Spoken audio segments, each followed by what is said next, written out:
Howdy, y'all. Welcome back to Cam Shack Productions. Today, I am back with my guest, Brandy, and she is here to talk a little bit about one of the things that I truly think the outdoor industry is missing, and that is catering to people that are not super tall.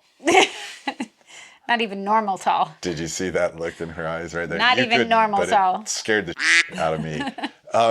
So, Brandy is 4'10", right? Yes. So she is definitely below the average height. The average height of American women, according to Google, is 5'4".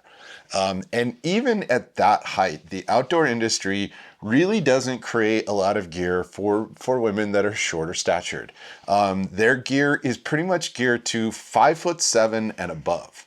So I think this is one of the things that is truly a niche that the outdoor industry is missing and could easily remedy, because again, if someone is 5'7", they're going to be able to use a 6 tall men's item. Whereas if somebody is 4'10", using a pad that is 6 foot or 5'10" is really, really large.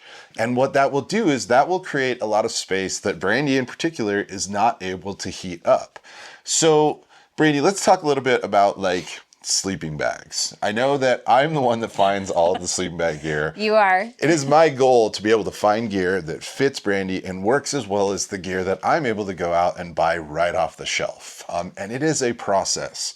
So you've had a pretty much a standard sleeping bag for a really long time, and it is a kid's sleeping bag. It is a kid's sleeping bag. Yep.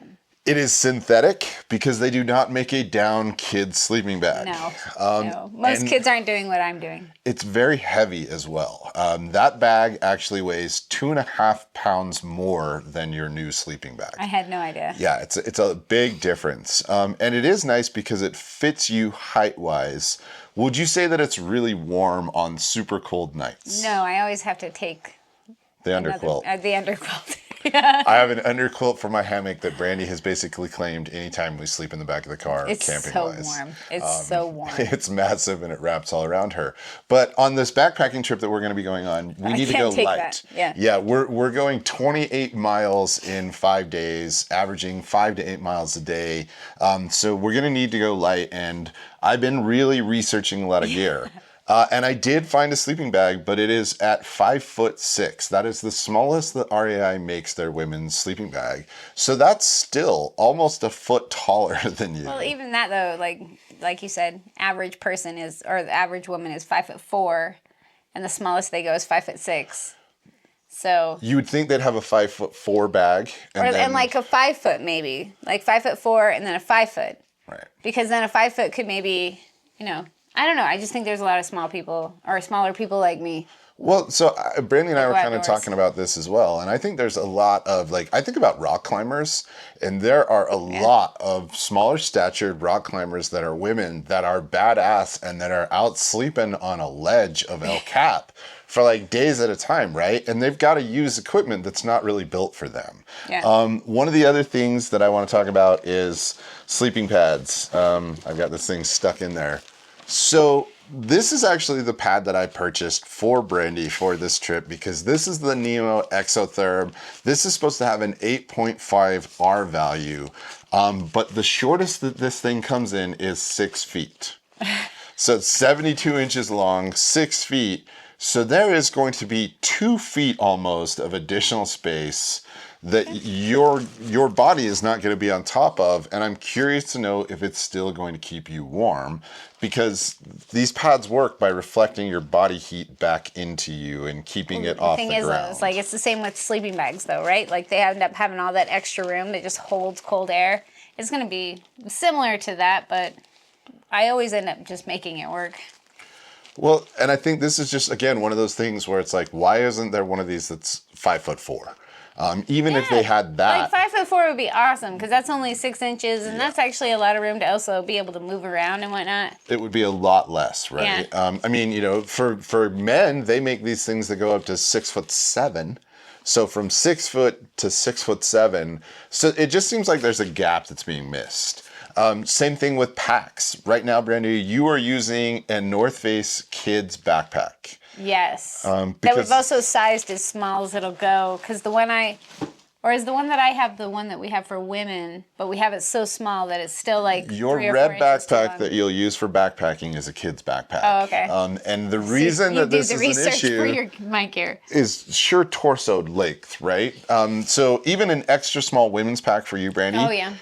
is usually probably about 4 inches. Again, too long for Brandy's torso, which means that she's either got a bunch of it sticking up above her shoulders or it's hanging way lower than it should be to actually utilize the waist belt, which, as we know from Happiness for Beginners, 60% of your weight should be on your hip belt, right?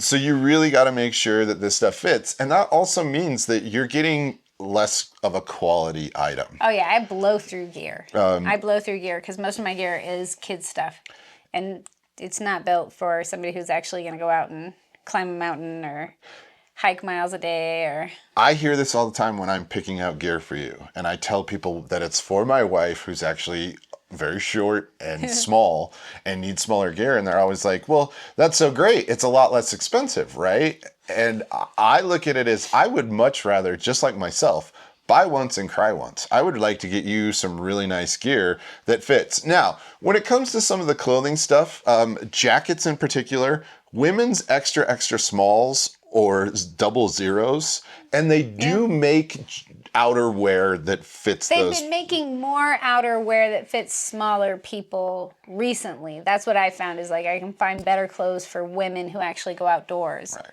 But it's the gear that hasn't caught up yet. It's just it's the much smaller stuff. And I mean, it would be nice if again they would just build some stuff for that average 5'4". If everything came in that size range, we could absolutely make it work. Instead of 5'7", usually being the average starting height. It doesn't seem like it's a women's lot, gear. but it is a lot. It's a lot. Yeah. It's a lot. I mean, there's some definite benefits. Like we can throw all of our packs in the bottom of the tent at Brandy's feet, and she won't even touch them at night. So that's really awesome. Yeah, it's great. I mean, we use the end of my feet a lot because I don't use that space. There's one other thing I want to talk about really quick. Shoes. What is your shoe size, Brandy? I wear a 2.5. A 2.5 in kids. Yeah. So there is very little that you can find that is a good quality in a 2.5 for kids. And again, I don't think that a lot of companies are going to start making outdoor gear for women that are that small. But for kids in particular, at least give parents one good option. We did recently, I should say, I found. You did, I didn't. I You do the believe research. it is a European brand kids shoe that probably has the nicest rubber sole that we've ever had. Most of the shoes that I get for Brandy have that really cheap foam base that like wears down super quick. Yeah. Brandy goes through walking shoes because we take Vader on a walk couple miles every other day. We rotate back and forth, and she just blows through those shoes because they're not designed to last. They're designed for a kid to wear for 6 months, outgrow them, and then have a new shoe. Yeah. But even if there were just a couple that had a little nicer sole in a running shoe, in a hiking shoe, in something like that, that would be really nice. So I think overall, all I'm saying is that I think the outdoor gear community could do a little bit better in providing stuff for women of smaller stature. Oh, I agree. Because There's a lot more of us than you realize. there's a lot of people, and there's a lot of shorter stature women that are doing outdoor stuff. I mean, they're crushing it. That's the thing.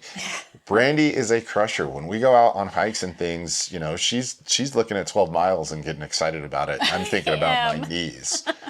So, I think just it's a gap that can be filled. And if you are someone that is smaller in stature and you have any questions, I'm going to throw this out there. I'm going to read these comments to Brandy, and if there's any questions she can answer for somebody that's a little bit smaller, please ask away, and we'll try to answer those questions for you. But I do think there's some gear out there, and on our trip, we will actually show you all of the different gear that Brandy has that I have found over a long time of searching for different gear. So y'all, thank you. If you enjoyed this video, please go down, hit the like button. If you're feeling super generous, subscribe. Otherwise, we will see you all back in the next video. All right, be well, my friends. Thanks. You're welcome. I appreciate it. Yeah.